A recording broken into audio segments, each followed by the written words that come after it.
Becoming a YouTuber is one of the most desired jobs amongst Gen Z and millennials. It's a pretty sweet job. And in today's video, I'm gonna share with all of you behind the scenes of how I run my YouTube business and how I'm able to monetize to live the life I've always dreamt of. Hi guys, and welcome back. So today we are going to be talking about how much money I make with 250,000 subscribers. And if you guys aren't already, make sure to hit that subscribe button, since as you'll learn through this video, it does help me out a lot. Now, the reason why I want to share this personal information with the internet is because I know that someone like myself who had always dreamt of building a career on YouTube, I didn't exactly know how the business operated. I didn't know how it worked. So hopefully for you guys who are either just interested in how a YouTube business works or aspire to one day be a YouTuber, hopefully this video helps you. So I'm gonna be breaking down to you guys my business model with my YouTube channel and all the different verticals that are in it, all while using a highly sophisticated graphing metric, the pizza pie chart. And I do want to add that I think that just about everyone should try starting a YouTube channel at some point in their life, whether they want to just document their life or their travels, or if they're very knowledgeable in a subject that they can start a YouTube channel and potentially make some money off of it. Also, why it is such a great business is because it's extremely lucrative. If you guys saw one of my previous videos, I made a video about how before I was doing YouTube full-time, I was doing my clothing company Fortune. And doing something like a clothing company where it's a physical, tangible product, there's a lot of cash flow issues that you can run into. Then from there, you always have to keep on top of inventory and reinvesting, and it's hard to just get straight income from it. But with YouTube, it's like you're printing money. Since in this case, your product is your videos. And yes, you can spend a lot on your videos, whether it's for travel or gear, or if you're Mr. Beast and give away cars. But for the most part, you can film a video in your home. Gabe! Oh, what the? And then can potentially be earning from that video for life. Or at least until YouTube goes out of business. Okay, so before we dive deep into the analytics of my channel, I do just want to say that there's the first thing that you should know, which is RPM. And that essentially is the revenue per 1,000 views that a channel earns. And this varies across all channels, since every channel has different demographics and different niches that determines a channel's RPM. Typically, a channel within the US has a higher RPM than a channel in the Philippines. Since if we take a look here, this is a video I posted about 2 years ago that has now over 400,000 views. And the estimated revenue is $805. So in this case, the RPM is only $2, which is probably one of my lowest paying videos across my whole channel.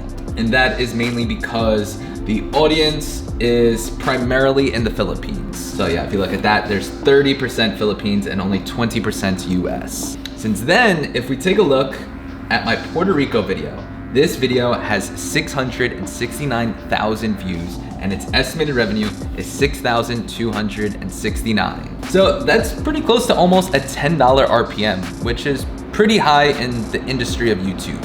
Since if we take a look at the audience, we have a 70% US demographic. Typically my channel gets around 50% US, so I'm glad that this video predominantly had a 70% audience on a video that did pretty well for me. But if we take a look at my New York City apartment tour video, this video has accumulated over 1.2 million views. And the revenue is actually less than the Puerto Rico video. This video earned $6,117. And if we look at why, the audience was still predominantly in the US, but the other factor that I should talk about is the view time. Since that Puerto Rico video, that video was 18 minutes, and I'm able to place multiple ads in that video. Since I checked all these boxes, and it'll automatically place mid-roll ads throughout the whole video. You can even take a look at them right here. Wow, yeah, so this video, there's probably one ad in the beginning, and then 1, 2, 3, 4, maybe even one at the end. There's like 5 or 6 ads in that 18-minute video. You definitely don't want to overdo it, but I typically try and go for every 5 minutes, there could be, some type of pop-up ad or mid-roll ad. you don't want to kill your audience away. But I do feel like people are starting to understand more that, you know, us YouTubers do have to fund our channels and earn a living to create this free content. Pretty much all of these mid-roll ads multiply how much you can earn per video. Now, the last video I do want to talk about is my most popular one. This is what can $100 get in Vietnam.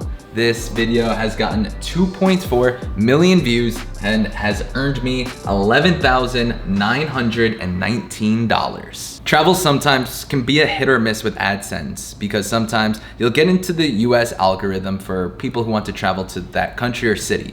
But then sometimes it'll get into, for this case, a Vietnam algorithm and only Vietnamese people will watch it. And this one actually wasn't so bad, which is why I think it did have a 5 RPM, which is not so bad. If we look at the audience, it was 50% United States, which is actually really good. And then as you see below that, almost 8% Vietnam, then the UK, Canada, and India. But yeah, a 5 RPM, I could deal with. That's pretty good. And again, why I think that RPM was a 5 was because this video as well was almost 19 minutes. So however mid-roll ads YouTube put in there, I was able to multiply my earnings. There is one more thing I want to talk about, is how one of the coolest things about running a YouTube business is that even if I don't post for a month, the channel is still earning pretty good revenue. Last month I only posted once or maybe twice and the channel still almost got 1 million views. So let's look, even at this one Vietnam video that I posted almost a year ago now,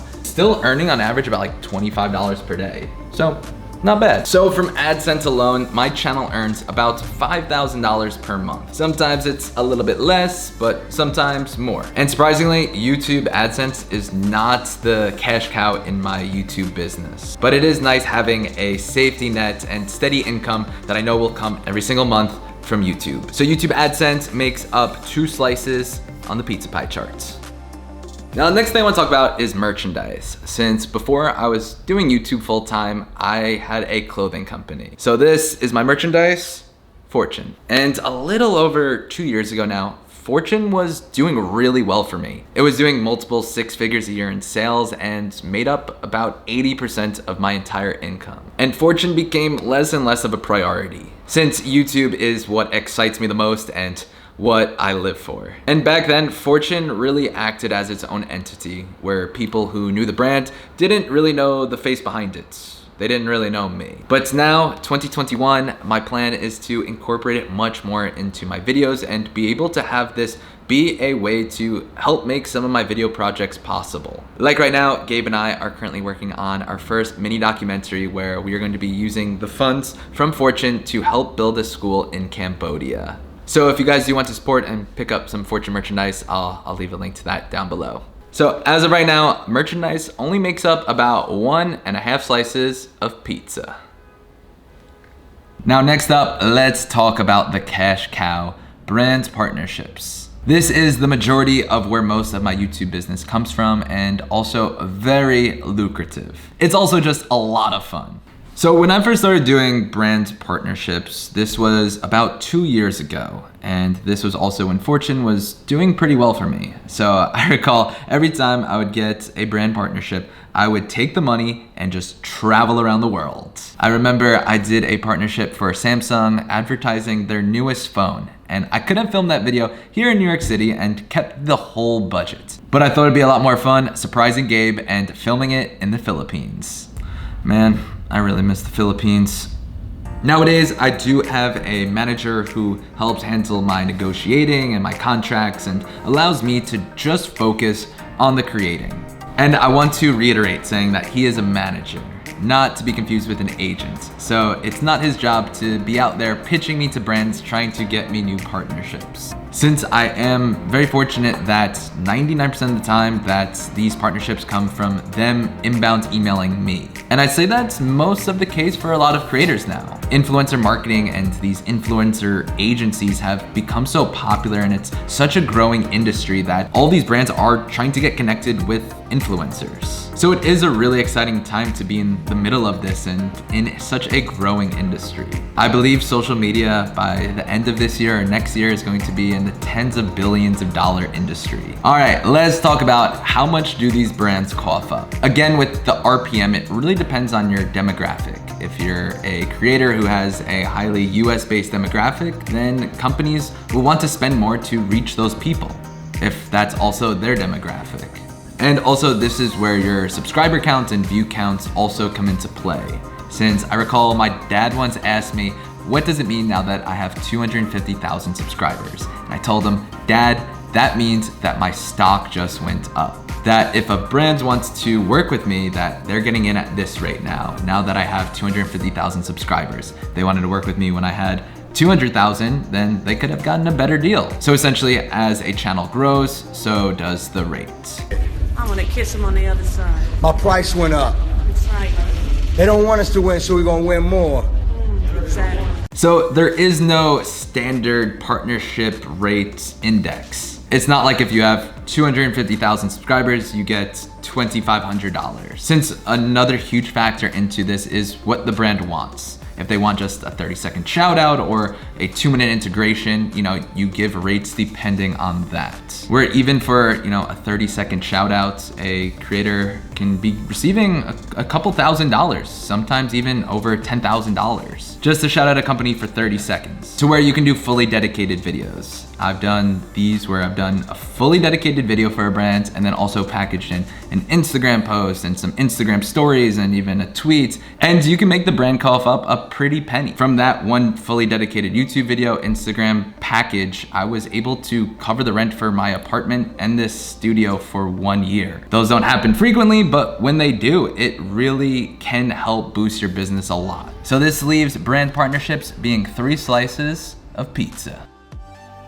So the next thing I want to talk about is appearances and Instagram. Since back in the good old days when we were able to go to events, I used to earn a pretty good income just from going to these events and posting Instagram stories. And that varied from working with cruise ship lines that had a new cruise ship and wanted me to promote it, or just random events throughout the city. So pretty much anything that involved me needing to appear. And this makes up 1 slice of pizza. Now, the last vertical within my business model that I want to talk about is affiliates. I don't make too much from this, but it is nice that it's just easy passive income for doing nothing. From those links that you do see in the description of my videos, these are all links that if you click them and whether it's subscribe to a service or buy a product, I get a kickback for that. For example, within most of my YouTube videos, I use Epidemic Sound. And if you guys do, click the link down below and sign up for even just a free trial, I do get a pretty good kickback. So if you guys want to help support the channel, it would mean a lot. But overall, affiliate links only makes up half a slice of pizza. There really are endless possibilities with different streams of revenue that you can create with a YouTube channel. But the YouTube channel is the top of the funnel. And then you can create all these different verticals and stems from that. Some more different streams that I do plan to focus on 2021 is I do want to work on my merchandise and have that be a larger part of the revenue to my YouTube channel, as well as focusing on Facebook, since I do know some YouTube creators who also chop down their videos into Facebook videos and earn a decent income just from those same videos they're already filming. So become more of a Facebooker. If you guys are interested in learning more behind the scenes of how I run my YouTube business, then I do have a monthly newsletter where I share in-depth look into my analytics and how I am monetizing. So if you want to subscribe to that, you can submit your email down below. And before I end today's video, I did just want to say that for those of you who are aspiring to be entrepreneurs or maybe even start a YouTube channel, then you must check out Skillshare. And for those of you who don't know, Skillshare is an online learning community with thousands of inspiring classes. They cover topics from graphic design, photography, filmmaking, starting a YouTube channel, or even entrepreneurship. And the best part about it, they're all taught by gurus in the industry. One that I highly recommend is Kate Aaron's class on personal branding and crafting your social media presence. So whether you want to just fuel your curiosity, creativity, or even career, Skillshare is the perfect place to keep you learning and thriving. And Skillshare is incredibly affordable, with it being less than $10 per month. And lucky enough for you guys, since Skillshare is sponsoring this video, they are giving the first 1,000 of my subscribers a free trial to Skillshare Premium. So make sure to click the link down below, and I will see you next Wednesday.